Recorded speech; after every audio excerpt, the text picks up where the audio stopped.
Water management is probably one of the largest challenges we face, especially in the midsummer on our farm. And in this part of Northwest Ohio, oftentimes in late June, most of July, and into early August, we don't get a lot of rainfall. Now, irrigation is not overly common in our area, so what we do is we try and manage the rain we get and let that water stretch us through the season. Our farm is systematically tiled on 30-foot centers, and it all goes through two main outlets that have water control structures on them.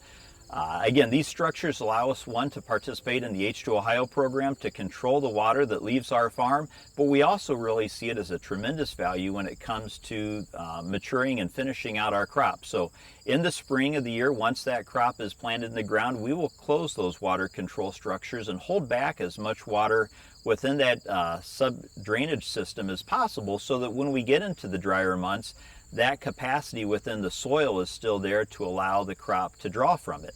Now, when it comes time in the fall, we'll open those structures up, allow the water to drain off if there is any excess water that allows us to go through harvest. If we would need to do tillage, we could do that.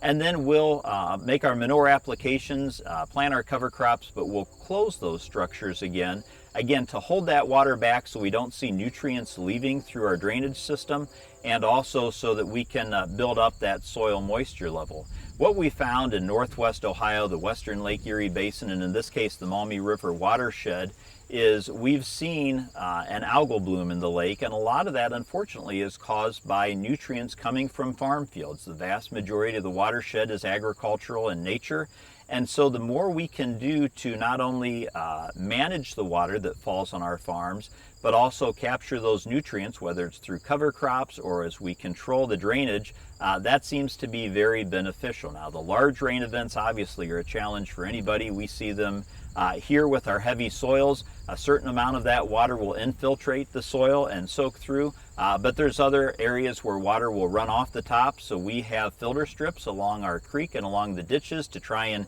capture any of that sediment and maybe the nutrients that are attached to it. But really, managing water is one of the biggest factors we look at on our farm, and so we do that through the control structures, we do that through the use of cover crops, and we do that through our filter strips.